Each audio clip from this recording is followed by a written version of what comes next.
Hey there, I figure I'd do a review today. This is Jacob with SurvivalGeek.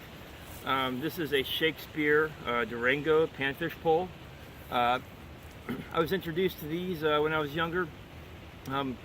They always had cane poles you'd find, and panfish poles are great. They don't come with a reel. I added the reel and added some zip ties onto it. This is a Zebco 202, and I've got 40-pound test braided wire here. Braided line, but I added this as an extra. Again, it does not come with that. It also comes with a hook here built into it. It looks more like a cleat you would see on a dock, with a hook that goes up and a hook that goes down, so you can wrap fishing line around it. The purpose of this one, though, is the rod is actually 10 foot long. This is actually either a shorter to a mid-size. I've seen them 14, 16 foot long. It's got an eye hole up here at the top you can run a line through. What's great about it is, I'm hoping this is picking up pretty well, but if I had tree limbs and branches all around me and I'm trying to fish through them, a regular fishing rod trying to toss through all that is not going to work that well. But if I have about 10 or 15 foot of line on the end of this pole, and I can have it tied down here in the cleat for extra support, I can take this and I can push it through all the trees and drop my line down wherever I want to fish from. And when something bites, I can pull it right out of the water. It being as long as it is. That's a plus. And then on the flip side, it's 3 sections. It folds back up. The medicine bottle at the bottom is a bait kit that I put together with lures and fishing line and hooks and artificial baits and stuff like that, just so I could always have something with me that if I didn't have a fishing kit I could pull from. You can do one of those on your own, and no, it does not come with that. All it comes with is the pole, and some of them even come with fishing line wrapped around it. I would get a 10 or 12 pound Stren or braided line or something like that to have with you. Even the Shakespeare line is pretty good, depending on what you're using it for. Look at this side, actually unscrews as well. Yeah, so actually you can maintenance your poles or take things out if necessary.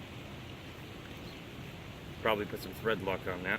I've never found a reason to take my poles out, to tell you the truth, but and then this is a Zebco 202 I threw on there. It had a hole right through the reel here it came with, so I was able to wrap 2 zip ties in there, and actually one around the top here, put them down tight, and it doesn't go anywhere. I just wanted something like that so my line wouldn't fray off or come off of me. But beyond that, you could also use a few of these to make fishing traps with after already putting your first pole into the ground, like this one over here. And let me move the camera around.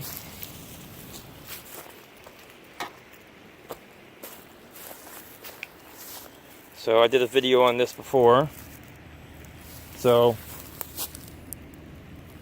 if you didn't have a sapling or something around to use,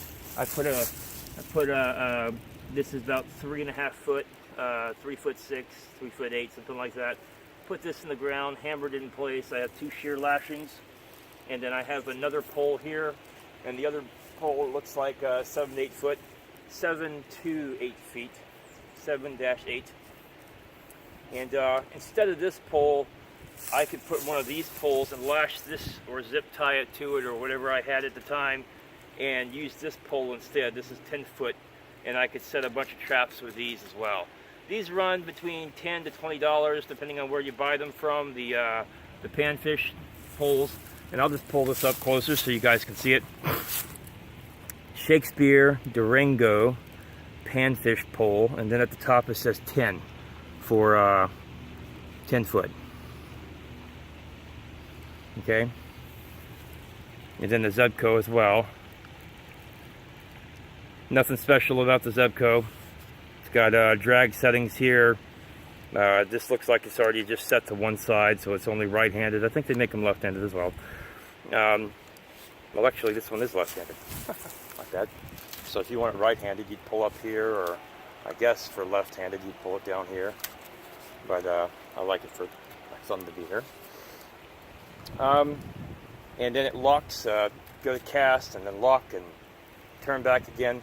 I've never really put much faith in closed face Spincast because I like to be in more control of my line. But then again, in this case, where I was storing this at was in between things and having things on top of it in my van and just, you know, kicking it back and forgetting I even had it, so I could always have something with me. So even has a little spot here on the side where you can actually hook on. I have a swivel hooked on there right now, but a hook or swivel or tie a piece of line to it, so that way it, just tighten that down some. But that way you'll always have something with you, regardless. And I could rotate this around with the zip ties I put in place. So, anyways, that's my review of this. And now you guys know how to use one. You can go and buy them. I bought this one at Walmart. Let's see here. Gives a little bit more information here. It says DTSP 10. Says 10 foot, 3 section, action, light, 4 to 10 pound line, 01 Bravo 15 Bravo Joseph. And again, it's really all the writing you have on this guy. And I hope you guys enjoyed it. So I clipped off the prongs myself because I didn't find them useful, the cleat, and just wrapped a little bit of electrical tape around that so they, after I clipped them down as far as I could go, so I wouldn't have to feel the sharp points going against anything. So, and that's that. And if you do attach a reel, make it come up about a foot and a half, so you can still grab on if it's a bigger fish and still be able to pull back up. You want to have room to hold on to. Think 3 hands. That way you have a little bit of room.